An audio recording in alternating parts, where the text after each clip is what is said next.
You can support In the Past Lane by buying some of our merchandise, like shirts, hoodies, mugs, and stickers. Just go to our website, inthepastlane.com. Thanks. Whoa, hit the brakes. You've arrived at the #1 drive-by for American history. Welcome to The Pit Stop.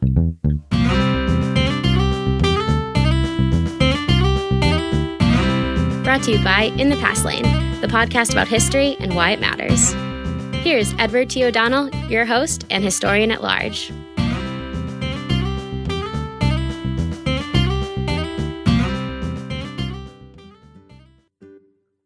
Hi, everyone. Welcome to The Pit Stop, your Monday morning source for history on the go in just about 5 minutes. We offer this feature every Monday, in addition to our full feature episodes. And some of you may be asking, where are those full feature episodes? Well, let's just say I've been having some technical difficulties that I'm still working through. So stay tuned. Here's what happened in American history the week of April 1st, 2019. Let's start with birthdays. April 2nd, 1862, that's the birthday of Nicholas Murray Butler, a philosopher, diplomat, educator, and president of Columbia University, who was born in Elizabeth, New Jersey. Nicholas Murray Butler once said, "America is the best half-educated country in the world." April 4th, 1792 is the birthday of Thaddeus Stevens, who was born in Danville, Vermont. Stevens was a congressman and fierce abolitionist in the mid-19th century.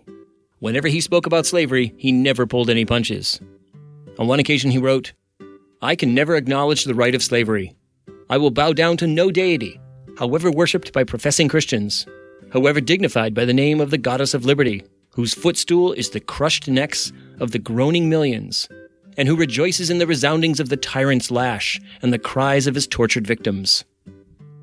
April 4th, 1928, is the birthday of poet, novelist, and civil rights activist Maya Angelou, who was born in St. Louis, Missouri.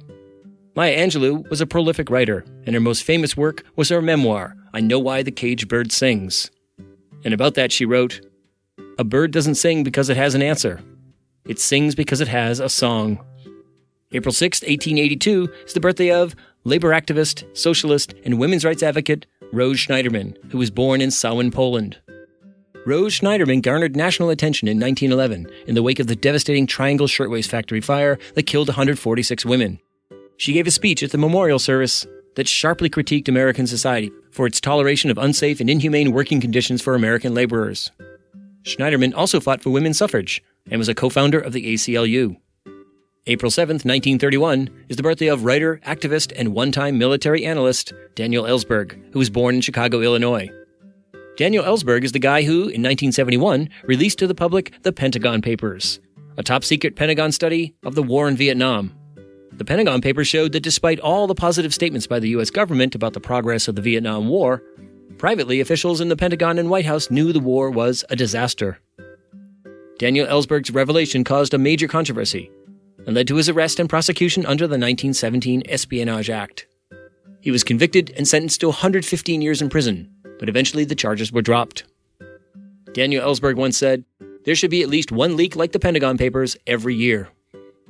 Okay, what about events? April 3rd, 1860, the Pony Express began operations. This mail service ran from St. Joseph, Missouri, 1,800 miles to Sacramento, California. Riders on horseback carried the mail in a relay system, with intervals between 75 and 100 miles. The Pony Express was a failure.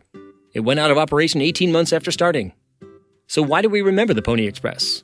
Well, like so many things associated with the American West, it was due to Buffalo Bill, who reenacted the Pony Express in his Wild West show, celebrating it as an example of the heroic, rugged manhood that fueled westward expansion.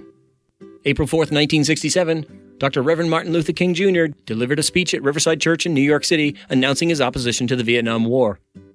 Coming as it did at the height of the conflict, it was a bold and controversial decision. King said in this speech, titled, "A Time to Break Silence," "When machines and computers, profit motives and property rights are considered more important than people, the giant triplets of racism, extreme materialism, and militarism are incapable of being conquered. A true revolution of values will soon cause us to question the fairness and justice of our past and present policies." 1 year later to the day, Martin Luther King was assassinated in Memphis, Tennessee. April 6, 1896, the first modern Olympic Games began in Athens, Greece. And the first gold medal of those games was awarded to James B. Conley of Boston, Massachusetts, who finished first in the track and field event, the hop, skip, and jump contest. And April 7th, 1917, the United States Congress declared war on Germany, plunging the United States into World War I. Okay, time for the last word. Let's give it to Rose Schneiderman, who was born this week 137 years ago. Here's what Schneiderman said in her famous April 2nd, 1911 speech at the memorial service for the women killed in the Triangle Shirtwaist Factory fire. In it, she lashes out at the people of New York, who express sympathy for the victims, but are not willing to support meaningful labor reform. She said, "I would be a traitor to these poor, burned bodies if I came here to talk good fellowship. We have tried you, good people of the public, and we have found you wanting. This is not the first time that girls have been burned alive in the city. Every week I must learn of the untimely death of one of my fellow sister workers. Every year thousands of us are maimed. The life of men and women is so cheap, and property is so sacred. There are so many of us for one job, it matters little if 146 of us are burned to death. I can't talk fellowship to you who are gathered here. Too much blood has been spilled. I know from my experience, it is up to the working people to save themselves. The only way they can save themselves is by a strong working class movement." Okay, people, that's your history fix for the week. Now put it in drive and go make your own history.